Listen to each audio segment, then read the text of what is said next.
Durant la réalisation de la dernière vidéo sur la neuroplasticité, je me suis rendu compte d'une chose quand on parlait de la partie du sommeil. Je me suis rendu compte que le sommeil, c'est de loin l'élément de santé le plus malmené depuis que l'homme a réussi à mettre la main, à développer les outils qui lui permettent d'accélérer le temps. Regardons l'Europe des Lumières, avec notamment l'introduction du café en Europe au XVIIe siècle, qui a transformé les modes de vie. Il est devenu une alternative au vin, à la bière, qui était énormément consommée à l'époque, favorisant de fait des activités intellectuelles, notamment nocturnes. À cette époque-là, on avait un sommeil biphasique, où dans de nombreuses cultures, les gens dormaient en 2 phases. Un premier sommeil en début de nuit, et enfin une période de veille nocturne, pour prier, pour lire, voire même pour échanger autour de la table en famille, puis un second sommeil. Et petit à petit, avec l'industrialisation, on est passé sur un modèle de sommeil monophasique, où l'industrialisation rendant les horaires plus rigides, moins dépendants du lever et du coucher du soleil, ce qui a favorisé un sommeil continu de nuit, compressé et monophasique. De nos jours, on a les effets des écrans, de la lumière bleue à courte longueur d'onde qui notamment peuvent calcifier la glande pinéale et donc réduire la production de mélatonine, une des hormones régulant le sommeil. Dans la littérature, dans la culture, Shakespeare dans Macbeth disait « Le sommeil tricote l'étoffe déchirée de la vie, le baume des cœurs blessés, c'est la seconde nourriture dans le festin de la nature ». Proust lui soulignait le caractère énigmatique du sommeil, une expérience où la conscience et l'identité se dissolvent. Il disait « Le sommeil, ce mystérieux royaume où nous abandonnons ce que nous sommes pour devenir tout à fait autre ». On voit là, derrière la réalité biologique, les vrais rôles du sommeil, recycler et construire l'identité de l'individu. Et aujourd'hui, on va réparer les dommages réalisés par la société dans laquelle vous êtes né en découvrant les meilleures stratégies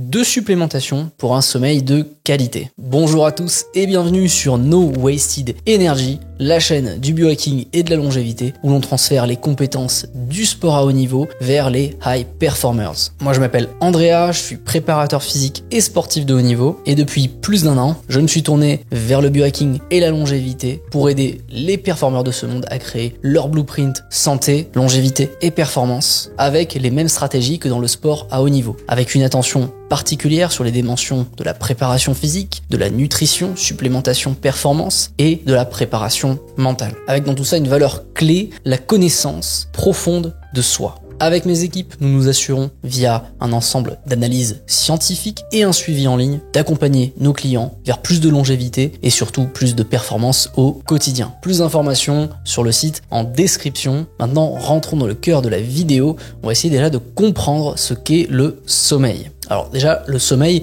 il se déroule en plusieurs phases essentielles. Il n'est pas monophasique par nature. On a déjà les phases d'endormissement et de sommeil léger qui permettent la transition vers les phases de sommeil profond qui se déroule en 2 stades, N3, N4, qui représentent 15 à 25% du temps total de sommeil. Cette phase, elle est cruciale pour la régénération physique et la croissance cellulaire, on en parlait dans la dernière vidéo, dans un but de restauration générale d'énergie. On a ensuite le sommeil paradoxal, le REM sleep, qui représente 20 à 25% du temps total de sommeil. Cette phase-là, c'est peut-être la phase énigmatique dont Proust parlait, puisque elle est encore assez mal connue dans toute son ampleur. Mais on sait qu'elle est essentielle pour le traitement des souvenirs, la créativité et aussi l'équilibre émotionnel. Maintenant, qu'est-ce qui va nous faire arriver au sommeil? Quelle est la raison pour laquelle on arrive à un état d'endormissement? On a un élément clé qui va intervenir, que j'ai déjà décrit assez largement sur la chaîne, notamment via la vidéo sur la relaxation, c'est la glande pinéale, souvent appelée l'horloge interne du corps. Elle régule la production de mélatonine et de valentonine, les hormones du sommeil. Concrètement, lorsque la lumière baisse, la glande pinéale stimule la production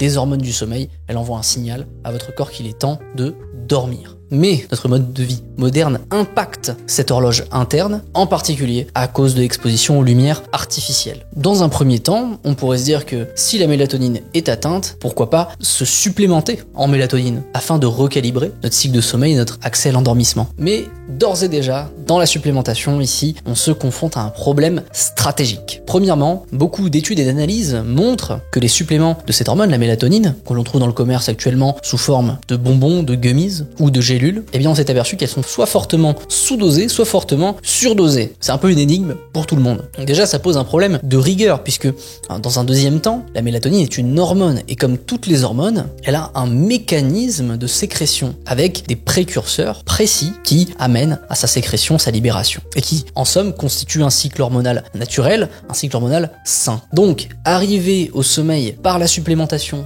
en mélatonine, je vais faire un parallèle assez audacieux, c'est un petit peu comme s'injecter de la testostérone. On va augmenter les taux, mais on va désentraîner les mécanismes naturels de sa sécrétion. Par défaut, déjà pour répondre à cette première question, la mélatonine, c'est un allié plutôt de circonstance, pas forcément une supplémentation à maintenir quotidiennement. Voici pour la mélatonine. Maintenant, on va essayer de remonter la chaîne des mécanismes qui permettent de sécréter la mélatonine. Mais avant ça, c'est le début d'année 2025. Oui, 2025, et en 2025, on arrête de faire de la résolution de problèmes concernant sa santé et ses performances, et on augmente ses compétences sur la préparation physique, sur la nutrition, sur la préparation mentale, pour créer des habitudes, des connaissances fortes qui resteront dans le temps. Pour ça, No Wasted Energy lance sa formation Superhumain, 15 modules, vidéos et rédaction, des dizaines et des dizaines de tips et de conseils, des données scientifiques, des programmes, des modèles de fonctionnement pour tout connaître au biohacking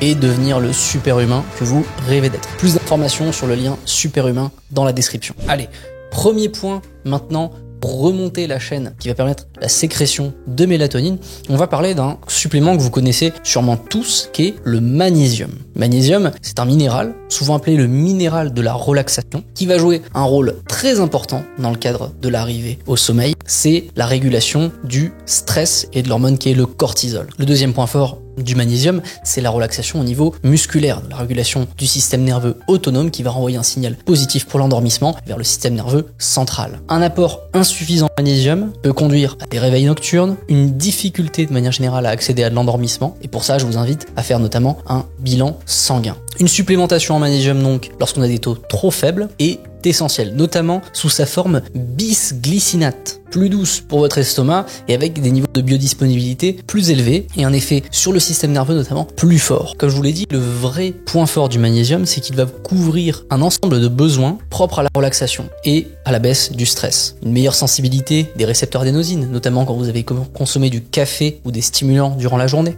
Je vous l'ai dit, une baisse de l'activité musculaire automatique et aussi la régulation du rythme cardiaque. Donc le magnésium, c'est un vrai atout de début de chaîne, et en plus de ça, il a l'avantage d'avoir des fonctions de récupération générale sur votre corps qui en font un vrai two-stone one bird. Un point important, n'oubliez pas que dans votre stratégie de supplémentation, vous voulez avoir toujours un ratio plus fort sur les acteurs de début de chaîne que d'acteurs en fin de chaîne. Vous voulez entraîner les mécanismes de sécrétion à être plus performants. Maintenant, regardons le point central de cette supplémentation du sommeil, la régulation du système nerveux. En début de vidéo, je vous ai dit que les hormones, que sont la mélatonine et la valentonine, ont une chaîne d'acteurs dans leur sécrétion.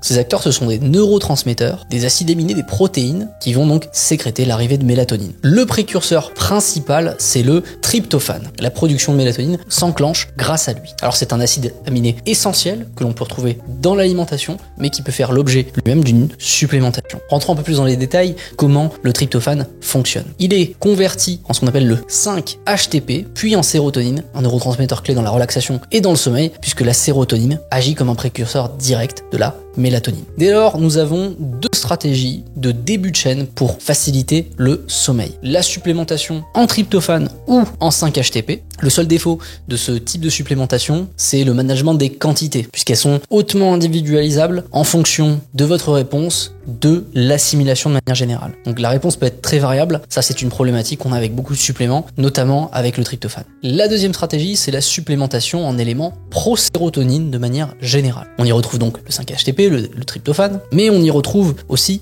un groupe plus élargi de micronutrition, notamment avec les vitamines du groupe B. Elles jouent un rôle crucial dans la régulation, certes de la sérotonine, mais de manière plus générale de tout le système nerveux, pour l'humeur, le sommeil, la digestion. Elles agissent à différents processus du métabolisme, notamment en favorisant conversion du tryptophane via notamment l'inositol, la vitamine B6 et la niacine. On y retrouve aussi ce qu'on appelle les plantes adaptogènes qui vont avoir un effet de régulation sur le système nerveux. Je vous invite à regarder la vidéo sur la tier list des suppléments du système nerveux, la première vidéo de la chaîne, pour en savoir un petit peu plus à ce sujet. Dans ce cadre-là, on a des plantes comme la ashwagandha ou la rhodiola. Ces plantes, elles ont un mécanisme un petit peu différent puisqu'elles sont connues principalement pour réguler l'hormone du stress qui est le cortisol, hormone catabolisante. Et on le sait bien, le stress chronique notamment diminue les niveaux de sérotonine en augmentant sa métabolisation et en perturbant son signal. Par défaut, en réduisant le cortisol, ces plantes créent un environnement favorable à une meilleure disponibilité et à une action de la sérotonine.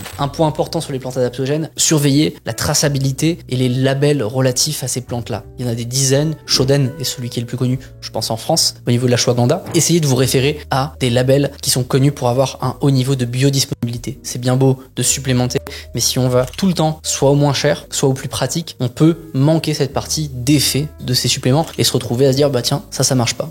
Dans ce cas-là, surveillez les labels, que ça aille des plantes adaptogènes comme tous les suppléments. On l'a vu donc dans cette vidéo, on a différents éléments qui répondent à différentes problématiques. Avant d'inclure dans sa supplémentation ces éléments, il faut savoir d'où vient la problématique. Pour ce faire, mettez un like, mettez un commentaire, abonnez-vous à la chaîne de West Energy pour plus de vidéos sur le biohacking. Ça, c'est un premier point qui va être très important dans ce cadre-là. Mais surtout, faites une analyse sanguine et contactez-nous sur NWE pour avoir votre résultat et votre supplémentation personnalisée. Plus sérieusement, il faut connaître ces taux pour savoir d'où vient le problème. Avec un bilan sanguin, on peut surtout créer un narratif entre les différents systèmes, qui soient endocriniens, qui soient nerveux, qui soient du profil oxydatif, des systèmes inflammatoires. Il y a vraiment un narratif qui est créé par les résultats d'un bilan sanguin et des marqueurs qui y sont analysés. Enfin, pour clôturer, quelques conseils pratiques hors supplémentation pour améliorer votre sommeil. Les suppléments ne sont efficaces que quand vous transformez leur potentiel. Donc, dans les bonnes habitudes, évitez les écrans au moins 1 heure avant de dormir. Créez un environnement sombre, calme, puisque quand les lumières artificielles pénètrent vos yeux, la bataille est déjà perdue. Enfin,